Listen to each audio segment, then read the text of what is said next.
I was holding a cup of cold coffee when the alert came through. That's the thing I remember most clearly. Not the alarm, not the flashing red indicators across the diplomatic station's main corridor. It was the coffee, synthetic stuff, tasted like someone had described coffee to a machine and asked it to try its best, and it was cold because I'd been on shift for 14 hours straight, and somewhere around hour 11 I just stopped caring about warm beverages. The alert said, "Unauthorized biological in Sector 7, Council security responding." I remember reading it twice. Then I remember putting the coffee down very slowly, the way you do when your brain hasn't caught up to your gut yet. My gut already knew. My brain was still buffering. Sector 7 was the residential corridor for non-council species. A polite way of saying it was where everyone who wasn't Veth, Kaldori, or Sunan got to live in slightly smaller quarters with slightly worse air recycling. It's where the human residential block was. It's where families lived. It's where children lived. I was already moving before I finished the sentence. Section 2, set up. Let me explain Hegemony Station Vora 9 to you, because if you've never been to a Galactic Council installation, you don't understand the scale of what I'm describing. Vora 9 wasn't a space station the way old science fiction imagined space stations. It wasn't a spinning wheel or a metal can with some windows. It was a structure roughly the size of Luxembourg. Built over the course of 40 years by council architects using construction techniques that humanity still doesn't fully understand. It orbited the binary star system of Thalani at a distance, calculated so precisely that the temperature differential across the entire exterior hull never exceeded 0.003 degrees. They were very proud of that. The station had 7 primary sectors, each one designed and administered by a different founding member of the Galactic Council. The Veth controlled the political chambers, enormous crystalline rooms where light bent according to their biological preferences, where the air was thin and cold and smelled faintly of something like ozone mixed with old paper. The Kaldori held the engineering decks. The Sunan ran the medical facilities, and their presence there made a lot of species nervous, because the Sunan had a philosophical relationship with pain that didn't exactly map onto what most beings would call health care. Humanity had been given observer status on Vora 9 3 years before the incident. Observer status, not membership, not representation. We got to watch the meetings, read the minutes after they'd been redacted, and participate in exactly 0 votes. In exchange, we paid a substantial fee for docking rights and agreed to a list of behavioral restrictions so long that our legal team had named the document the Scroll. The human residential block in Sector 7 was small. 212 people, give or take, at any given rotation. Diplomats, their families, translators, technical staff, and a handful of what the Council generously categorized as cultural observers, which really just meant humans who were paying their own way to stand on an alien space station and try to figure out what was happening. Children were technically permitted under the residential charter, technically. The Council had a clause, Subarticle 7, Paragraph 14, Section C, that stated all non-council biological entities under the age of equivalent cognitive maturity must be accompanied by a registered guardian at all times in any shared public space. It was one of 417 subarticles in the Residential Behavioral Compact that human families had signed. Most people had read approximately none of them. Section 3, Build Tension. His name was Tamaz. I learned that later. In the moment when I arrived at the edge of the situation, I didn't know his name. I just saw a child. He was maybe 7 years old, possibly 8, small for whatever age he was, with dark hair that needed cutting and shoes that were too big, and a jacket his mother had probably bought with growing room in mind. He was standing in the middle of the Sector 7 central corridor, which was a wide, arched walkway lit in the blue-white tones the Council used for public spaces. The light was harsh for human eyes. Every time I'd walked that corridor, it felt like walking through the inside of a migraine. Tamaz was standing there alone. He had a small model in his hand. One of those printed Starship toys that human kids loved, a miniature Hellespont-class cruiser, painted badly in a child's idea of silver, with one of the engine nacelles slightly crooked. He was looking up at the ceiling. The ceiling in that section had observation panels, clear composite that showed actual space outside the station. Stars, the binary suns of Thalani, dim and distant. and occasionally, if you watched long enough, the slow drift of council patrol ships moving in formation. Kids loved that ceiling. He must have wandered out of the residential block. It happened. The doors were coded, but children are children. They wait for an adult to come through and they slip past before it closes. Every parent in that block had done the terror math of how long would it take me to find them if they got out, and most of them had concluded the answer was, not long. The station wasn't that complicated once you knew it. But Tamaz had gone further than usual. He'd wandered into the shared corridor, the public zone, the zone that wasn't technically a residential space. Council security found him before his parents noticed he was gone. Council security on Vora 9 was handled by Veth enforcers. I want to be precise here because I've seen this part of the story described in ways that flatten what the Veth actually are. They aren't monsters. They aren't mindless. They're a species that evolved in a cooperative hive model, which means their relationship with individual autonomy is genuinely different from ours. When a Veth enforcer looked at a lone child wandering in a public corridor, they didn't see a lost child.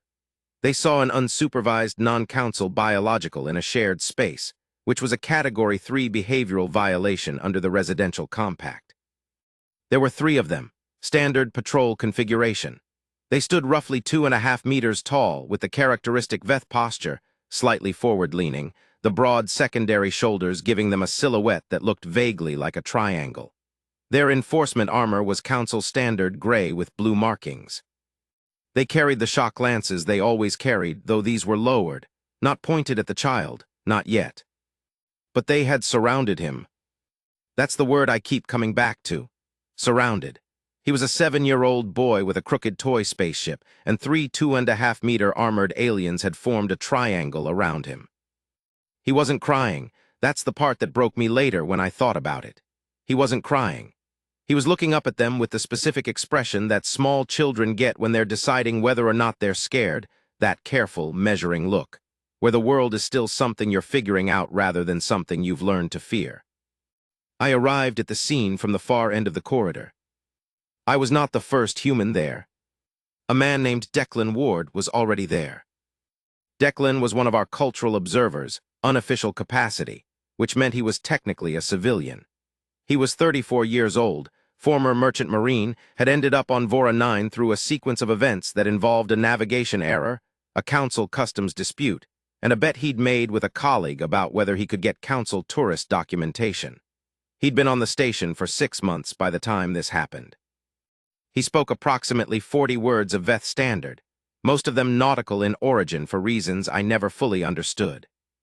He was standing at the edge of the corridor, about 4 meters from the nearest enforcer, and he was doing something that I had never seen a human do on that station in 3 years of diplomatic work.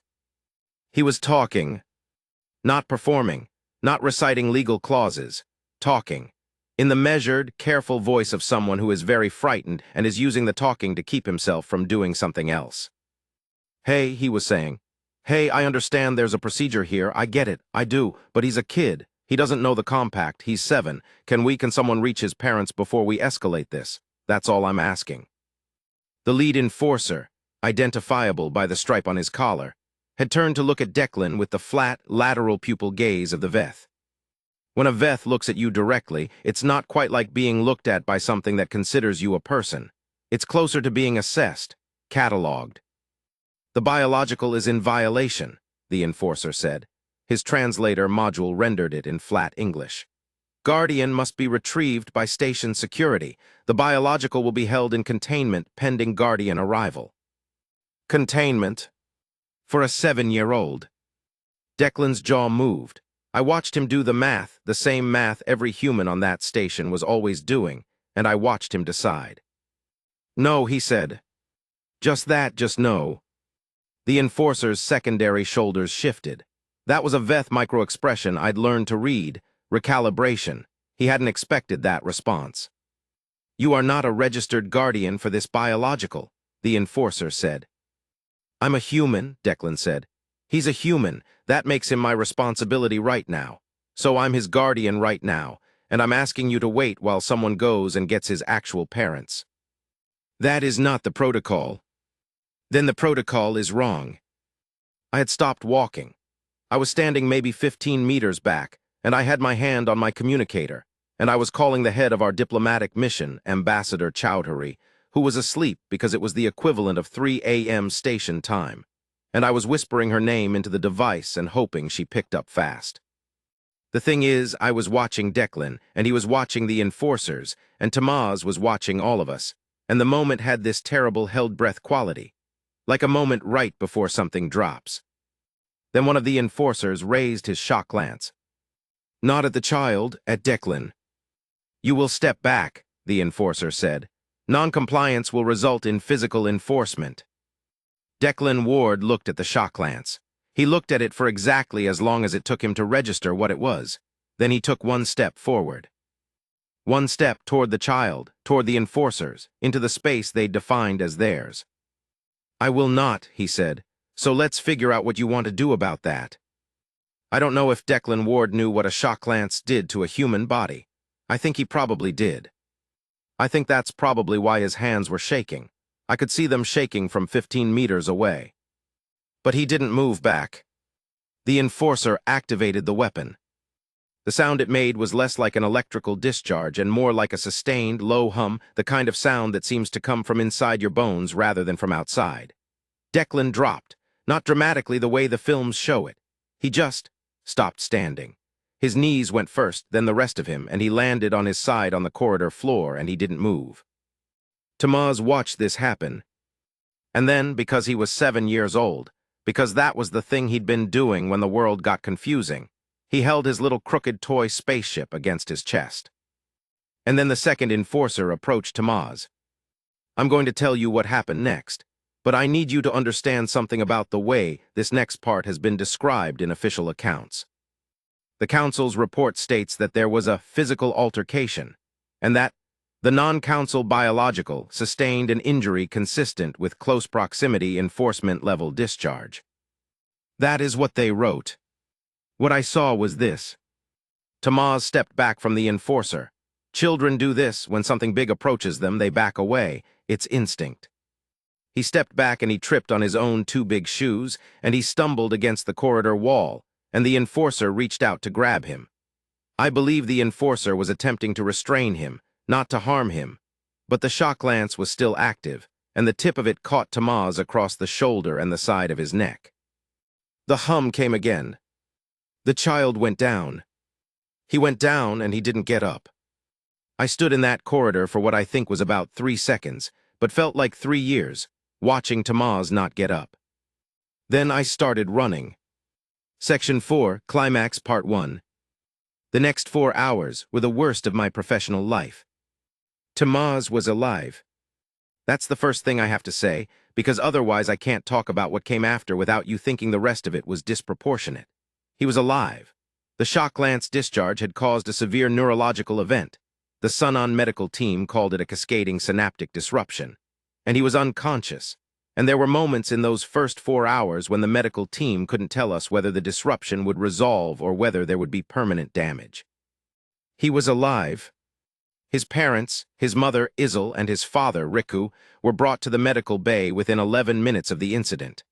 I know that because I was the one who found them. I pounded on their residential unit door and said their son's name and watched their faces do the thing that parents' faces do when something is wrong. I will not describe what that looked like. Some things should stay private. Declan Ward was in the same medical bay, awake within the first hour, sitting on a bed with his hands clasped between his knees and a bruise developing along the left side of his face where he'd hit the floor. He wasn't looking at anything. He was just sitting. I sat next to him for a while. "How is he?" Declan asked. He'd asked this 4 times already. "The same," I said. "They're still running scans." He nodded, went back to not looking at anything. "You knew what the lance would do to you," I said. "Yeah. And you stepped forward anyway." He was quiet for a moment. Then, he was a kid. What was I supposed to do? I didn't have an answer for that, so I didn't give one. Ambassador Chowdhury had been awake and in the diplomatic office for 2 hours by then.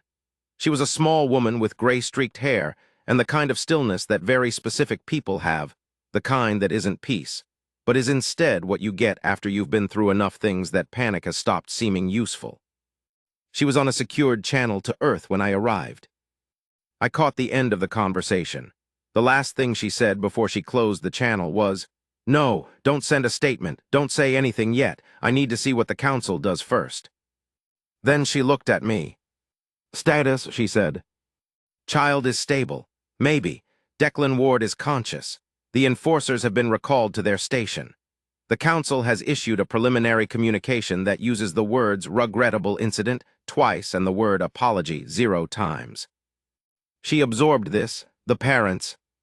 With Tamaz, the son on medical team is they're good, they're doing everything. And the feed. This is the part I hadn't expected her to ask about yet. What feed? The corridor surveillance feed. Does the council have it? They have everything on Vora 9. It's their station.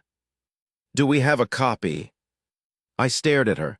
I can ask Technician Vazik if he pulled a backup before. I already asked him, she said. We have it. It's on an encrypted local drive. The question is what we do with it.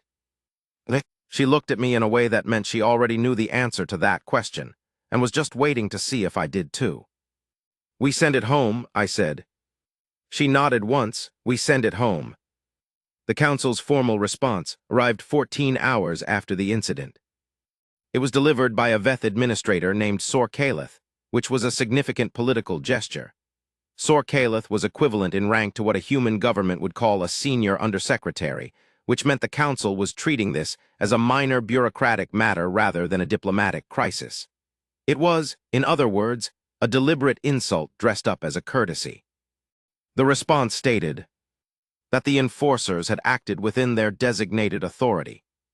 That Subarticle 7, Paragraph 14, Section C was clear and had been violated. That the physical outcome was an unfortunate consequence of the non-council biologicals movement during apprehension. That the human who had intervened, Declan Ward, had obstructed authorized council security personnel, which was itself a Class 2 violation. That the council was willing to discuss the matter further through the standard diplomatic grievance process, which had a minimum processing time of 8 months. 8 months. Tamaz was still unconscious. Ambassador Chowdhury read the entire communication without changing her expression. When she finished, she folded it. It was a physical document. The Veth preferred those and set it on the desk. Send the feed, she said. The corridor surveillance footage from Vora 9 reached Earth in approximately 4.2 seconds via quantum entanglement relay.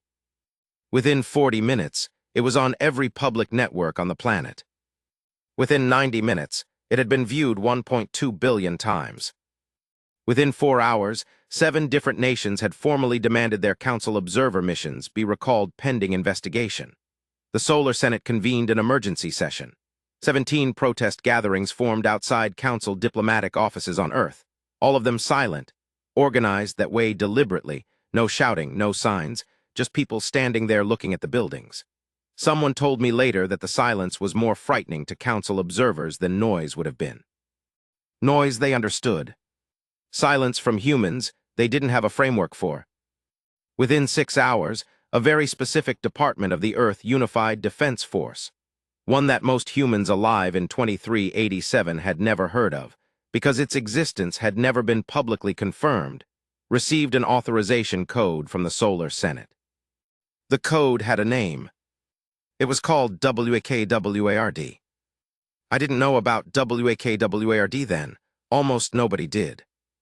What I knew, sitting in a medical bay on Hegemony Station Vora 9, watching Tamaz's parents hold their son's hands and listening to the hum of Sunon diagnostic equipment, was that something had shifted. I'd been a diplomatic liaison for 11 years. I'd watched humans navigate the council's systems for over a decade, always careful, always measured, always calculating exactly how much we could push without pushing too hard. Because we'd been told, directly and indirectly and in 100 small ways, that we were new here, that we were small, that the council was old and vast and had seen species come and go, and we should be grateful for observer status and mind our manners and wait our turn. Sitting in that medical bay, I thought about all the times I'd watched humans on Vora 9 do exactly that. Swallow something, step back, recalculate. I thought about Declan Ward stepping forward. I thought about how simple that had seemed in the moment, not strategic, Not calculated, just, this child is in danger and I'm here so. And I thought about the fact that somewhere on Earth, in offices and command centers and planning rooms that I didn't know the locations of, people had just received a 4.2-second data packet and were making decisions that would determine what humanity was going forward. Not diplomatically, not carefully. Just, this child was hurt and we're here so. Section 5, Resolution Part 1. Tamaz opened his eyes on the third day. I know because I was there.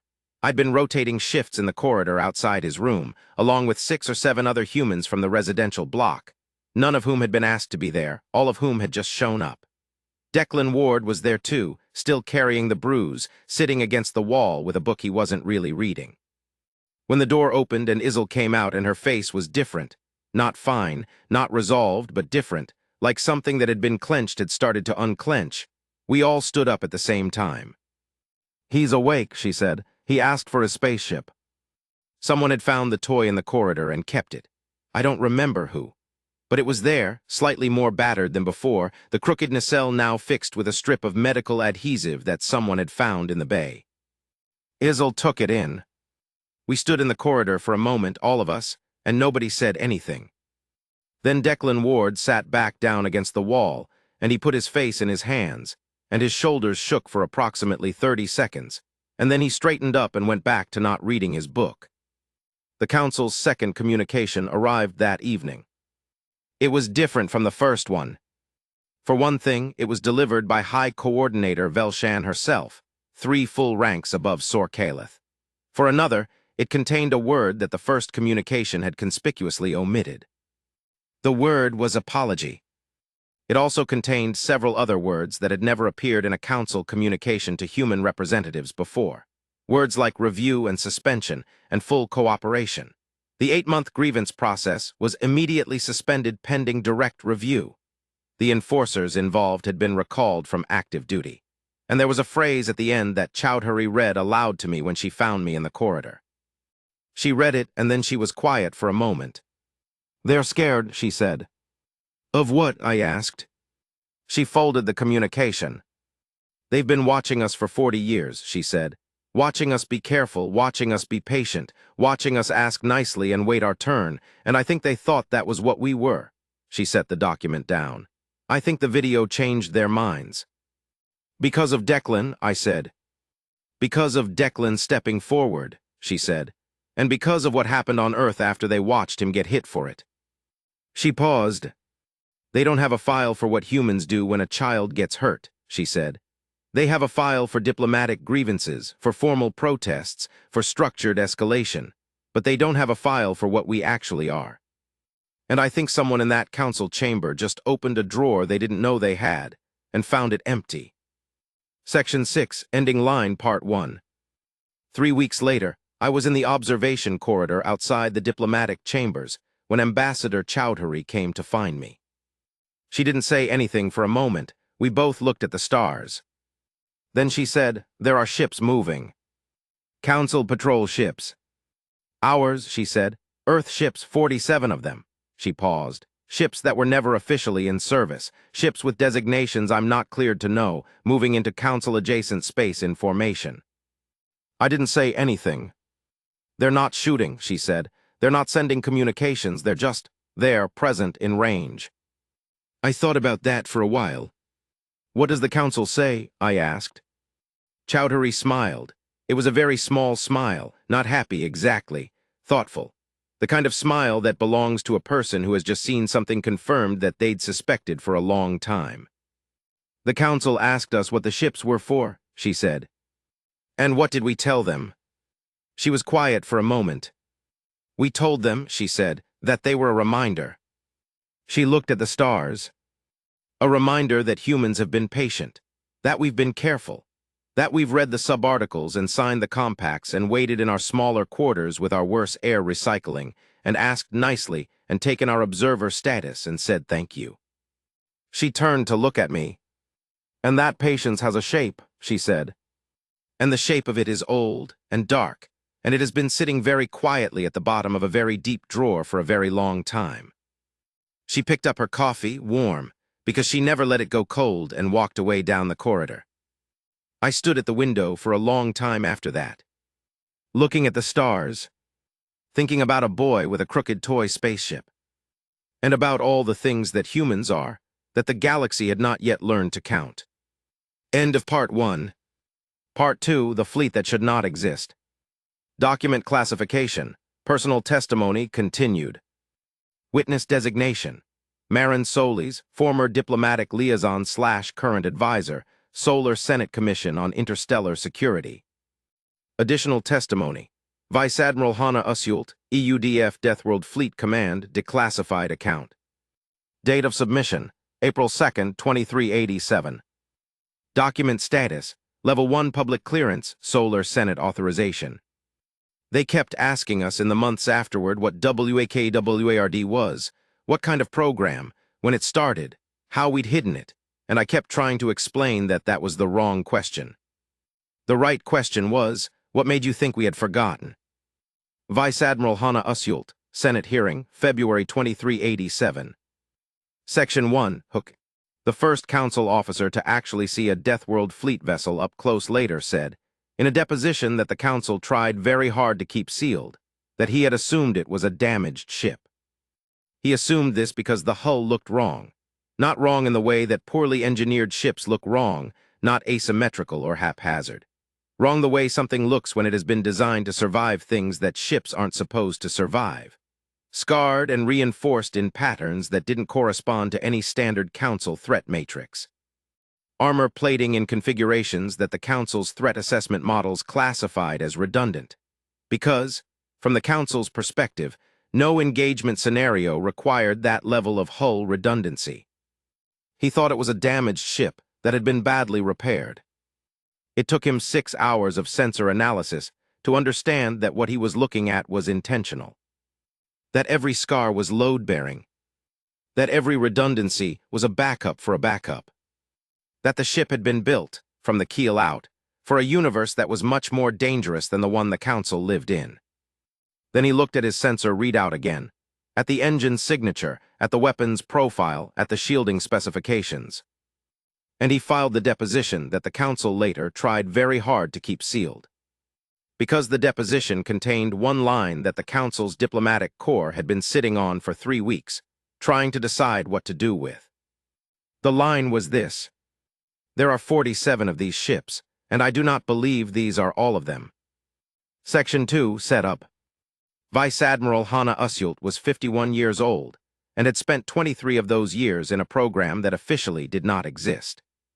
She was the kind of person who answered questions precisely. Not briefly, precisely. There's a difference. Brief people give you the short version. Precise people give you the version where every word is doing exactly the work it's supposed to do and nothing is wasted. When I interviewed her for this record, she sat across a table from me in a room on Luna Station, drank black tea, and answered every question I asked in exactly that manner. I started with the obvious one. How long has the Deathworld fleet existed? I asked. She considered the question. That depends on how you define existed, she said. The formal program was authorized in 2291, but the philosophy behind it is older than that. The engineering principles are older. The strategic doctrine is older. We were just the generation that got to build the thing. Why 2291? Because that's when we had enough information about Council military doctrine to know what we were actually designing against. She sipped her tea. The Council uses an elegant military model, efficient, proportional. Designed to neutralize threats at minimum cost. Every Council military engagement doctrine we've ever been able to analyze is optimized for a universe where conflicts are predictable. And human conflicts aren't. Human conflicts, she said carefully, have produced a military tradition that optimized for a completely different question. The Council asks, what's the minimum force required to end this conflict? Humanity has historically asked, what's the maximum damage we can sustain and still keep fighting? She set her tea down. Those two doctrines produce very different ships, she said. The EUDF Deathworld Fleet officially designated the Terran Persistence Fleet, unofficially called everything from the Ghost Armada to the Dror ships, depending on who you were talking to, was the product of 96 years of quiet, patient, extraordinarily expensive work. The name Deathworld Fleet came from the ecological designation that several alien species had quietly applied to Earth since first contact. Earth, by the standards of the galaxy, was an anomalously hostile biosphere. The gravity was high, the atmosphere chemically volatile, the temperature range extreme, the fauna and flora disproportionately capable of ending other organisms.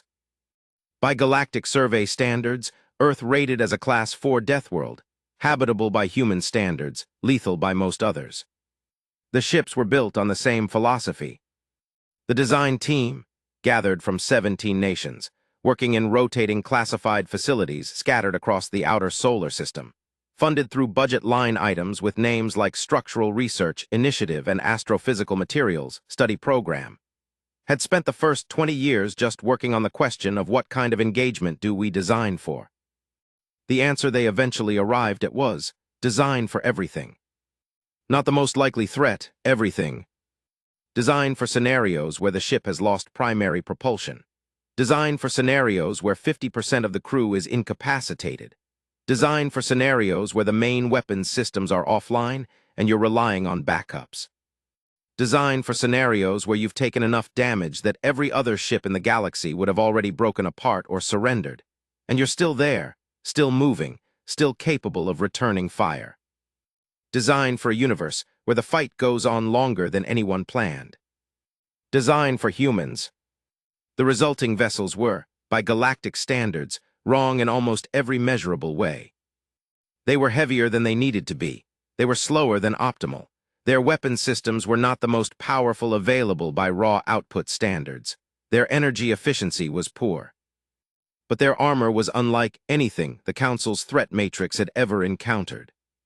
It wasn't a single hull system. It was a nested series of 9 independent hull layers, each one capable of providing meaningful protection even if every layer above it had been destroyed. Between each layer was a gap filled with a material the design team had developed from studying Earth's own biological armor systems. Specifically, the way certain deep-sea creatures handled pressure differentials that would crush standard engineering. Their redundancy systems had redundancy systems. The main reactor was backed by 3 independent secondary reactors, each one capable of running the entire ship at reduced capacity.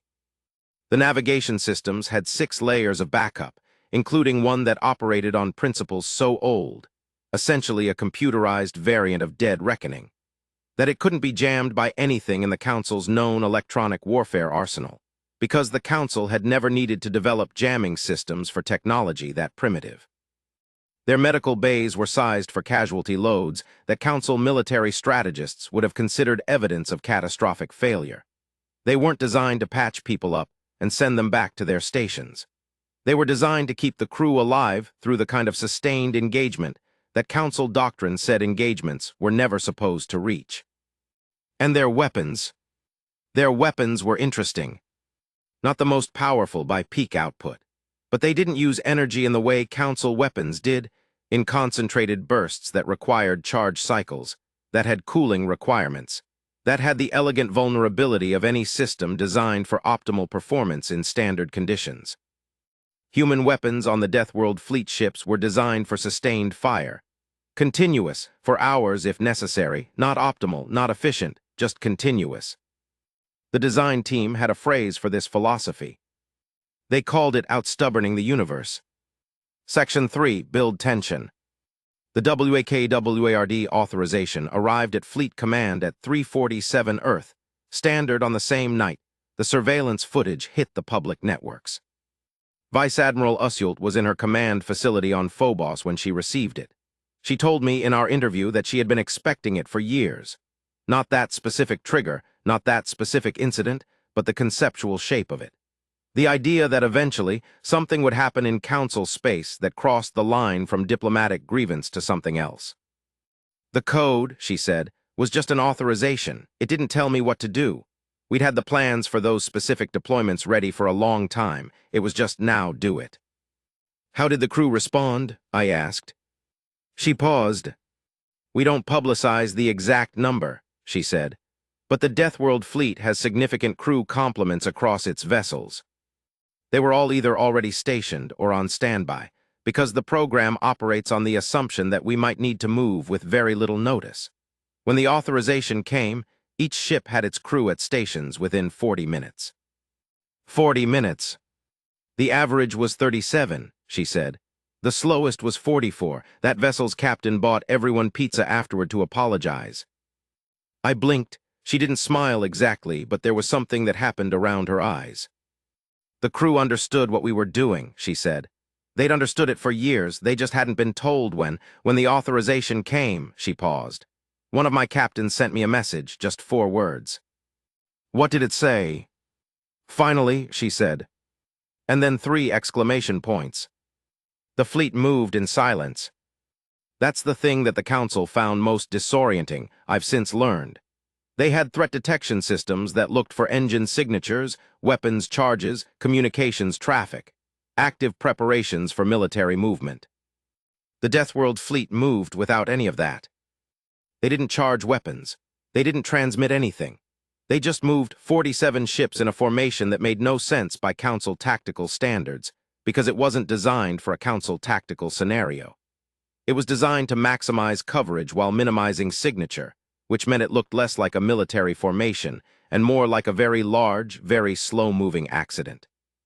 By the time the Council's detection systems flagged the movement, the fleet had been en route for 11 hours. By the time the Council's analysts had classified what they were looking at, had run the hull profiles against every known species vessel registry, had come up empty, had escalated to the senior threat assessment team, had run it again, had escalated further, the fleet had been in transit for 19 hours. The first Council patrol ship that approached to get a better look was an interceptor-class vessel. Fast, elegant, carrying a crew of 12, equipped with standard profile weapons and shields. The Deathworld vessel it approached, the TFS Meridian Deep, designation DW7, Captain Elise Akafarenkosi commanding, did nothing hostile. The Meridian Deep just kept moving. Steady, unchanged, on its assigned heading. The interceptor came alongside and ran its full sensor package, and the Meridian Deep let it because there was nothing to hide, because the whole point was for the Council to see. The interceptor's captain, whose name, I later learned, was something that translated roughly to bright consideration of water, filed the first detailed report on a Deathworld fleet vessel in Council history. The report was 4,000 words long. 3,000 of those words were technical analysis. 107 words were personal observations. The last 3 words of the personal observations section were, I need confirmation. The confirmation request was routed to the Council's Senior Threat Assessment Division. The Assessment Division responded in 12 hours with a document that was considerably longer than 4,000 words, and that, according to sources I won't name, caused 3 senior Council officers to request immediate medical leave. Section 4, Climax, the Fleet Speaks. The diplomatic contact came through Ambassador Chowdhury's office on Vora 9, 12 days after the footage had gone public. High Coordinator Velshan requested a formal meeting, not through standard channels, through the direct emergency protocol that was theoretically reserved for situations of imminent species-level threat. The Council was using a galaxy-ending emergency protocol to request a meeting with a species they had given observer status. Chowdhury told me about this later, and I asked her how she felt when that request came in. Tired, she said, and something else, something that took me a minute to name. What was it? Vindicated, she said. Not happily, just vindicated, like something I'd been carrying for 11 years had just been confirmed as real. The meeting took place in the Council's primary diplomatic chamber, the large crystalline room controlled by the Veth, with its thin air and ozone smell and light that bent the wrong way for human eyes. Chowdhury brought 3 people with her, a legal advisor, a technical specialist, and me in my capacity as senior liaison, which meant I was there to be a witness and to take notes and to remember everything.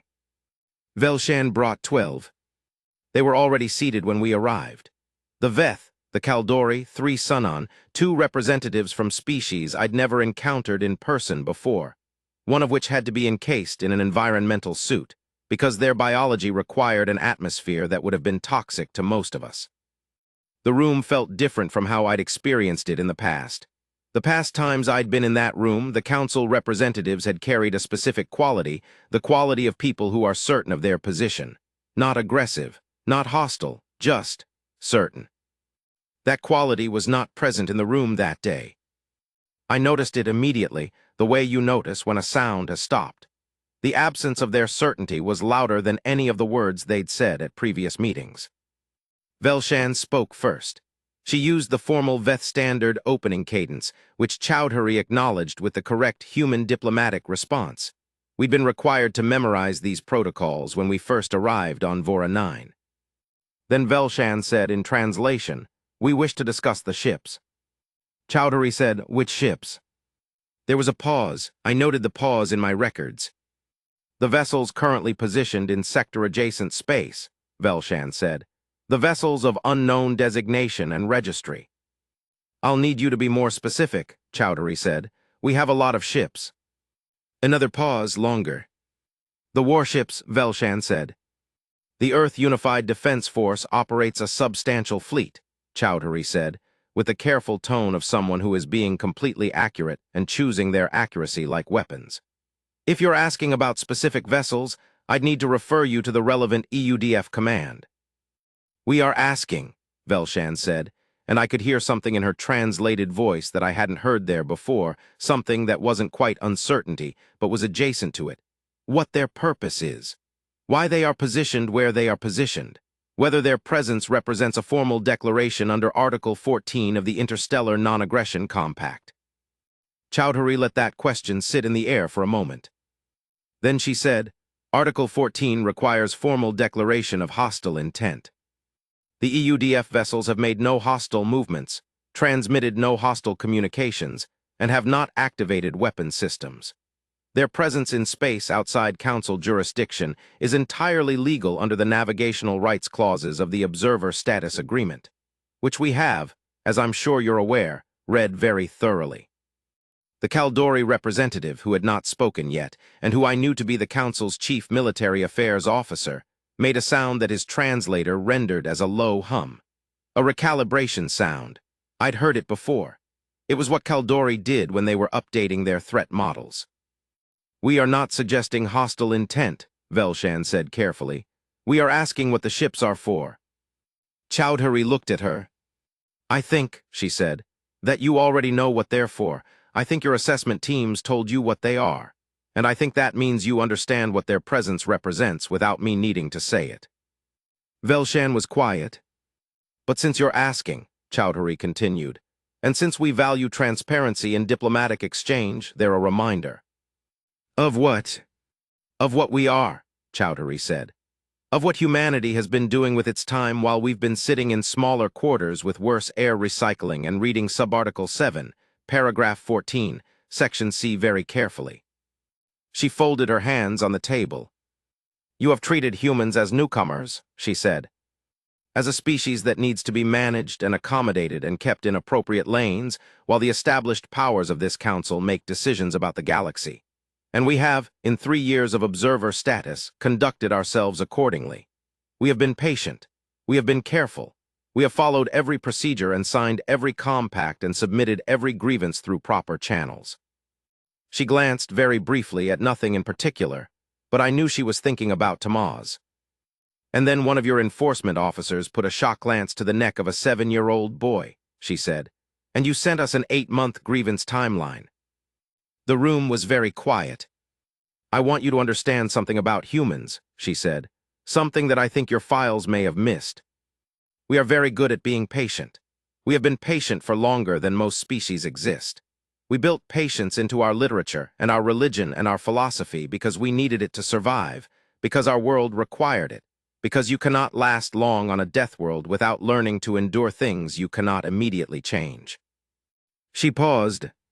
"But there is a difference," she said, "between patience and acceptance, and we would like to establish clearly today for the record that what you saw last week was not the full extent of what we are." She stood up. "The ships are there because we want you to know that," she said, "not as a threat, as an introduction. As the conversation we should have had 3 years ago, before the observer status paperwork, before the residential compact, before the subarticles. This is what we are. These are the ships we built quietly in the time you were certain we were just learning our place. This is the part of humanity that didn't fit in the file you had for us. She picked up her documents.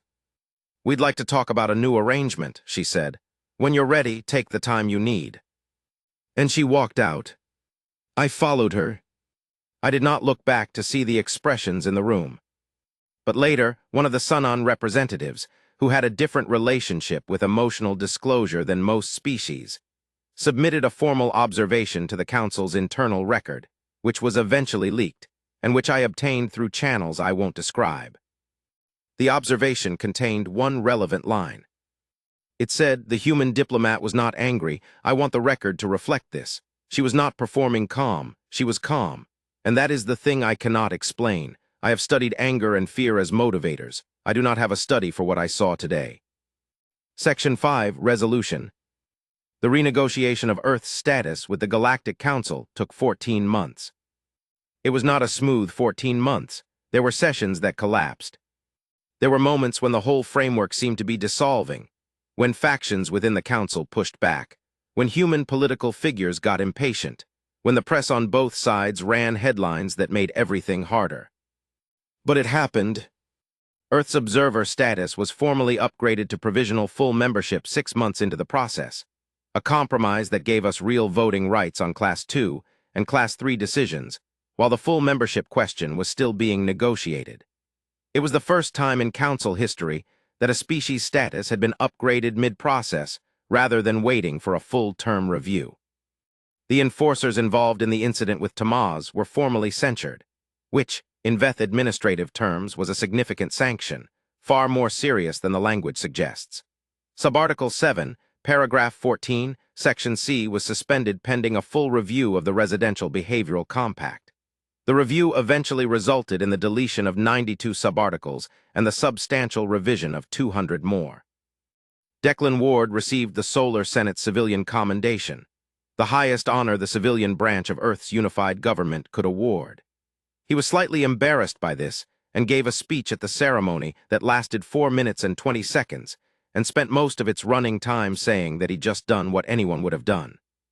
The Solar Senate's response, delivered by the presiding senator, was, "Yes, and that's the point."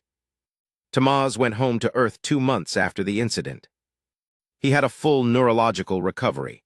The Sunon medical team's intervention had been, by their own standards, routine, but by human standards, it was the kind of outcome that parents don't take for granted. He was 8 years old by the time he left. His hair had been cut. He had a new pair of shoes that fit. And he had the toy spaceship, repaired more thoroughly by then, the crooked nacelle properly fixed, repainted in a better silver by someone in the residential block who had more patience for that kind of work than the original painter. I heard later that he had a particular interest in ships, that he asked his parents a lot of questions about space, and about the fleet, and about what had happened. I heard that his father, Riku, had a copy of Vice Admiral Usult's declassified technical summary of the Deathworld fleet program, that he'd been reading sections of it to Tamaz at bedtime, simplified, the way parents do.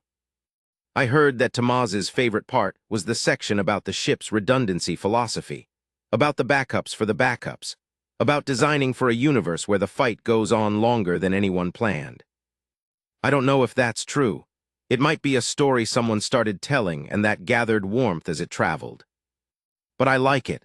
I think it's true in the way that the best things are true not because they're documented, but because they fit.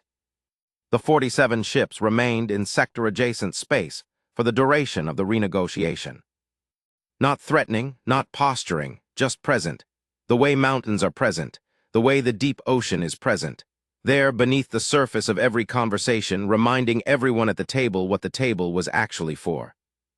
When the provisional membership agreement was signed, Vice Admiral Usult issued a stand-down order.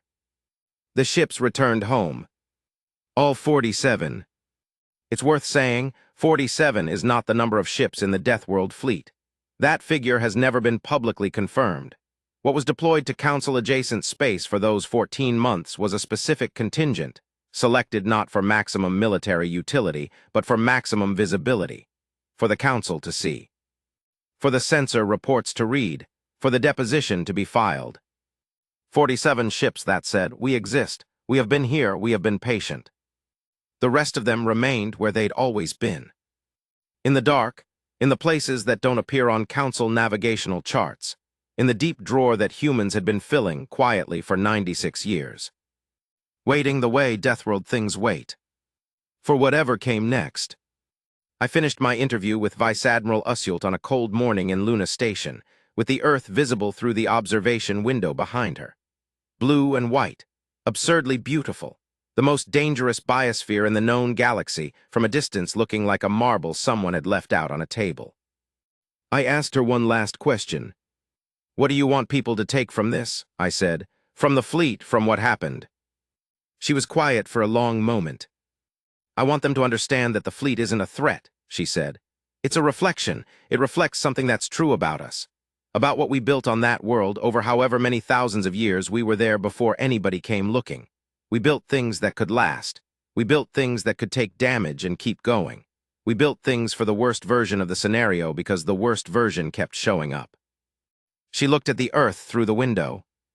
The council thought our patience meant we were soft, she said. They're not the first ones to make that mistake, and I hope for their sake they're the last. She picked up her tea. The thing about a Deathworld, she said, is that nothing gentle survives it, but the things that do survive it, the things that make it all the way through, they're not hard exactly. They're not brittle. Brittle things break.